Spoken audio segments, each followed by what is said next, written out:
Salam, hər vaxtınız xeyir olsun. Bugün OTK 10-cu sinifin suallarının izahına baxırıq. Gənələrin aid olduğu sinifin nümayəndələrində olmur. Gənələr hörümçək-kimlər sinifinin nümayəndəsidir. Boğmayaqlılar tipinin digər siniflərindən, xərçəng-kimlər sinifindən və həşəratlar sinifindən fərqli olaraq hörümçək-kimlər sinifində bığcığa rast gəlinmir. Yəni cavabımız C variantı olacaq. Şəkilə əsasən verilən ifadələrdən hansı doğrudur? 1 ilə özək göstərilmişdir, 2 ilə illik halqalar olan oduncaq, 3 ilə kombi, 4 ilə floema, 5 ilə isə mantar qatı göstərilmişdir. 5 rəqəmi ilə verilən hissə floemadır, fikri səhvdir, mantar qatıdır. 4 rəqəmi ilə verilən hissə meristem toxmasından təşkil olunubdur, yanlışdır, yəni 4 hissəsi floemadır, kombi deyildir. 3 rəqəmi ilə verilən hissə illik halqaların əmələ gəlməsində rol oynayır, 3 hissəsi kombi qatı olduğuna görə bu fikir doğrudur, çünki daxili tərəfdə oduncaq hissəsində illik halqaların yaranmasında iştirak etmiş olur və digər tərəfdə isə xarici tərəf floema qatında olan belə deyək də, floema borularının əmələ gəlməsinə iştirak etmiş olacaq. 1 rəqəmi ilə verilən hissə özəkdir. Özəkdə də bilirsiniz ki, əsas toxmanın ehtiyat toplayıcı toxmasına rast gəlinmiş olur. 2 nömrəli hissə bildiyiniz kimi oduncaq hissəsidir. Üzüm maddə yox, qeyri-üzüm maddələr hərəkət etmiş olacaq. Hansı rəqəmlə verilən canlılardan hansının inkişafı dolayı yolla baş verir? Və baxırıq ki, kəpənək, yumurta, sürfə, pup, yetkin fərd olan tam çevrilmə ilə gedir və dolayı yolun tam çevrilməsi ilə, qeyri-tam çevrilmə ilə yumurta, sürfə, yetkin fərd, çəyirtkə və metamorfoz keçirən qurbağanı götürərək 2, 3, 5 və B variantı olar cavabımız. Meyvə yanlığı 2 taycıqdan ibarətdir. Təbii ki, biz seçərik burada paxlalıları, noxud, paxlalılar fəsləsinin nümayəndəsidir, akasiya və soyanı olaraq götürərək cavabımız C variantı olacaq. Soğulcanın gördüyünüz kimi həlqəvi əzələsi göstərilmiş və uzununa əzələləri göstərilmişdir. Şəklə əsasən doğru fikri və ya fikirləri müəyyən edin. Həlqəvi əzələlər, baxaq, A və B əzələləri eyni anda yığılır. Fikri yanlışdır, bir-birindən antogonis surətdə çalışmış olur. A uzunluğunadır, yanlışdır. A həlqəvi B uzunluğuna doğrudur. B əzələləri yığıldıqda bədən, B əzələləri yığıldıqda bədən belə deyək, daha da qalınlaşmış olur. Çünki uzunluğuna əzələlər yığıldıqda bədən qısalır və enliləşmiş olur. A əzələləri yığıldıqda bədən nazikləşir. Fikri doğrudur. Cavabımız 3-5 B variantıdır. Şibyələrin tərkibinə A tərkibində ola bilməz. Biz bilirik ki, şibyələrin tərkibinə göbələklər, sonra ya göbələk, siyanobakteriya ikilisi ola bilər, ya da göbələk, yosun ikilisi olmuş olar.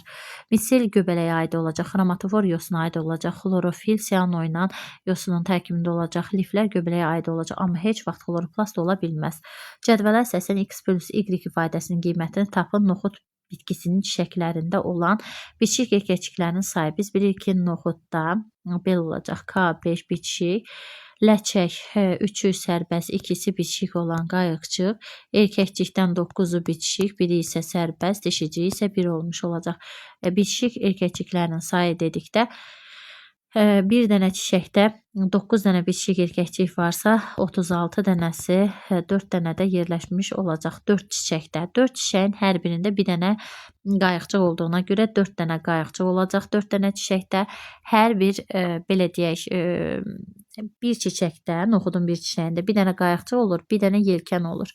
Ona görə də 4 dənə çiçəkdə 4 dənə yelkən olacaq. İkisinin cəmi 8-ə bərabər olacaq.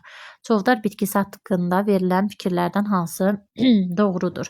Biz bilirik ki, çovdar bir evli bitkidir, 2 cinslidir, hətta onun bir dişiciyi var. 3 dənə də erkəkciyi vardır, yəni bir çiçəyin içərisində. Sadəcə belə deyək də, müxtəlif vaxtlarda yetişdiyinə görə və yaxud da ki, başqa problemlərə görə öz-özünə tozlanmırlar, onlar çarpaz yolla tozlanmış olurlar və 2, 5, bir də ki, çiçəkli bitkilərdə təbii ki, yəni çiçəyi 2 cinslidir, bir evlidir. Cavabımız C variantı olacaq. X plus Y plus Z ifadəsinin qiymətini müəyyən edin. Ayaq sayı ilbizdə 1 ədəd olacaq, ürək kameralarının sayı 2 ədəd olacaq, lamisə çıxıntıların sayı isə 2 ədəd olacaq. Bunların cəmi 5-ə bərabər olmuş olacaq. Saf qurdların nümayəndələrini törətdiyi xəstəlikdir. Təbii ki, askaridin, askaridoz, ankilostomoz xəstəlikləri. Ona görə də cavabımız B variantı olacaq. Amma exnokokkos xəstəliyini exnokok, hansı ki, yastı qurdlar tipinin saf qurdlar sinifinə aiddir. Teniarexoz isə öküz soliterinə aiddir. deməkdir ki, o da yastı qurdların, saf qurdlar sinifinə aid olan nümayəndələrdir. Yaşıl quş mamırının hal-hazırda gördüyünüz kimi burada erkək nümayəndəsi, burada isə dişi nümayəndəsi göstərilmişdir. Yaşıl quş mamırının hansı rəqəmlə göstərilən hissəsi həm ana, həm də ata bitkinin əlamətini daşıyır. Burada vaxtı ilə ziqot əmələ gəlmişdir, hansı ki yumurta hüceyrə ilə spermatozoidin birləşməsindən ziqot yaranmışdır və həmin ziqotdan da 2 N xromosom dəstinə malik olan ayaqcıq, 2 N xromosom dəstinə malik olan qutucuq əmələ gəlmişdir. Ona görə də 2 ilə 1-i götürərik ki, o da cavabımız E variantı olar. A və B canlısının hər ikisində olur. A canlısı xərçəkdir, B canlısı isə hörümçəkdir. Hər ikisində təbii ki, belə deyək, sürfə mərhələsi olmadığına görə düzünə inkişafla getmiş olacaq. Qəlsəmə xərçəngə aiddir, kisə şəkilli ürək xərçəngə aiddir, yaşıl vəzi xərçəngə aiddir, traxeya isə hörümçəyə aid olmuş olacaq. Verilən mülahizələrdən hansı neştərçəyə aid deyildir? Qapalı qan damar sisteminə malikdir, bəli. Həlqəvi qurdlar tipinin, yəni qandamar sisteminə oxşarlıq təşkil edir. Ürəyi yoxdur, bəli. Sinir sistemi düyünlüdür, belə deyək. Neştərçədə sinir sistemi düyünlü deyil. Düyünlü olanlar aiddir mollusklara, həlqəvi qurdlara, boğumayaqlılara aiddir ki, bunlarda borulu sinir sistemi inkişaf etmişdir. Xüsusi hiss orqanı yoxdur fikri doğrudur. Mayalaması xaricidir, fikri doğrudur. Yanlış cavabı müəyyən edin. Bizdən yanlış cavab istəyir. İnsanın gövdə skeletinə hərəkətli birləşmə əmələ gətirir. Bəli, boyunla, məsəl üçün boyun fəqərələri kəllə ilə hərəkətli birləşmə əmələ gətirmiş olur. Yassı sümüklə birləşmə əmələ gətirməsə çanaqla, ənsə ilə birləşməsi yassı sümüklə birləşmədir. Qurşaq skeleti ilə birləşmə əmələ gətirir. Bəli, çanaqla, körpücük sümüklərlə qurşaq skeletidir də. Onlar da gövdə skeleti ilə birləşməsi qurşaq skeleti ilə birləşmə əmələ gətirməsi fikri doğrudur. Borulu sümüklə birləşmə əmələ gətirir fikri yanlışdır. Onsuz da gövdə skeleti 5 sümüklə birləşmə əmələ gətirir ki, onun ikisi körpücükdür, ikisi çanaqdır, bir dənəsi isə ənsədir. Yəni bunların heç biri də borulu sümüklərə aid deyildir. Sonra qarışıq sümüklə birləşmə əmələ gətirir fikri doğrudur, çünki 2 dənə körpücük sümüyü ilə birləşmə əmələ gətirir. Yosun, mamır, göbələk üçün ortaq cəhətdir. Hüceyrə divarına malik olmaq. Bəli, yosunda da, mamırda da, göbələkdə də hüceyrə divarı var. Hüceyrə divarı yalnız heyvanlarda olmur. Kök sisteminə malik olmaq. Yosunda kök sistemi yoxdur. Nəinki göbələkdə də yoxdur, hətta mamırda da yoxdur. Xlorofil pigmentinə malik olmaq göbələkdə yoxdur. Spor əmələ gətirmək, bəli, yosunda məsələn ulotriksin ziqotundan spor əmələ gəlmiş olur. Leykoplastlara malik olmaq, məsələn göbələkçilərdə yoxdur belə bir şey. Ona görə də doğru cavab istəyirsə bizdən 1-4 C variantı olacaq. Şəkildə gördüyünüz kimi böyrək arteriyası göstərilmiş, böyrək venası göstərilmiş və sidik axarı göstərilmişdir. Sidik axarı göstərilmişdir. Gördüyünüz kimi sidik cövhərinin qatılığı C-dən bizdən hansı fikrin yanlış olduğunu soruşur. Bəli, sidik cövhəri ən çox sidik axarında olacaq. İkinci yerdə təmizlənməyə gələn böyrək arteriyasında olacaq. Üçüncü yerdə təmizlənmiş və böyrəyi tərk edən böyrək venasında olmuş olacaq. Bu fikir doğrudur. Mineral duzların miqdarı da eynən sidik cövhərində olduğu şəkildə olmalıydı, amma burada gördüyünüz kimi B, A, C şəklində yazılmışdır. Bu fikir səhvdir və yanlış istədiyinə görə götürürük. C-də son sidik olur, bəli. Əlbəttə ki, sidik axarı ilə son sidik hissəsinə yığılacaq. B, aşağı boş venaya açılır fikri doğrudur. Böyrək venası aşağı boş venaya açılacaq. A və B-də eritrositlərin miqdarı eyni olur. Təbii ki, yəni eritrositin miqdarı niyə dəyişsin ki?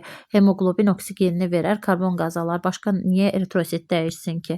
Sekretor maddəsi bütöv bir hüceyrə olan vəzinin hormonudur. Bu o deməkdir ki, hansı belə deyək orqandır ki, o sekretor maddəsi həmçinin hüceyrədə hazırlayır. Əlavə olaraq da onun hormonunu tapın. Biz də bilirik ki, bir toxumluq ola bilərdi, hansı ki toxumluq spermatozoid hüceyrəsi hazırlayır. Bir də yumurtalıq olardı ki, yumurta hüceyrəsini hazırlayır sekretor maddəsi kimi. Həmçinin burada da təbii ki, mən burada progesteron, estrogen, yəni yumurtalığın hormonunu gördüyümə görə cavab olaraq C seçirəm. Aşağıdakı refleks qövsünün hansı rəqəmlə işarələnən hissəsi Pavlova görə analizatorun və Sechenova görə baş beyin reflekslərin mərhələlərin hər ikisinə aiddir. Biz bilirik ki, Pavlovda analizator ibarət idi reseptor sahəsi, hissi yol, mərkəzi sinir sistemi.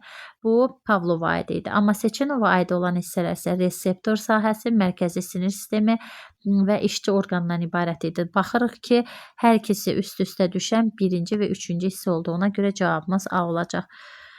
Cədvələ əsasən A çıxılsın B ifadəsinin maksimum qiyməti 60-a bərabər olarsa, 28 günlük aybaşı sikli zamanı aybaşdan sonraki fazanın davam etmə müddəti biz bilirik ki, aybaşı fazası 4-5 gün, aybaşdan sonraki faza isə 9-10 gündür.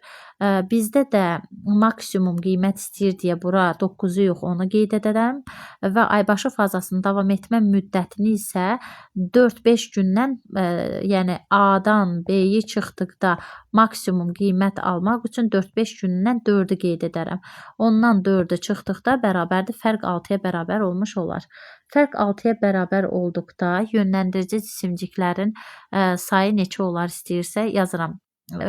6 fərq olduqda biz bilirik ki, 28 günlük aybaşı siklində bir yumurta hüceyrə 3 dənə də yönləndirici cisimcik əmələ gəlirsə, bəs fərq 60 olduqda neçə dənəsə əmələ gələcək? Bu zaman onu 3-ə vuraram, cavabımız 30 edər A variantı. Aşağıdakı sxemdə müasir bitkilərin əsas qruplarının xüsusiyyətləri verilmişdir. Verilən bitki qruplarından hansıların əksər nümayəndələrin hər iki qameti hərəkətsizdir. Baxıram ki, yalnız xlorofili var, başqa heç nəyi yoxdursa, bu olacaq yosun. Baxıram xlorofili və zoğu varsa, deməli təbii ki, bu nə olacaq? Mamır. Sonra baxıram ki, yalnız əlavə kökü var, bu olacaq qıjı. Yəni ki, toxumu dişiciyi yoxdur. Toxumu var, dişiciyi yoxdursa çılpaq toxumlu olacaq. Amma dişiciyi və erkəkciyi varsa, bu örtülü toxumlu olacaq.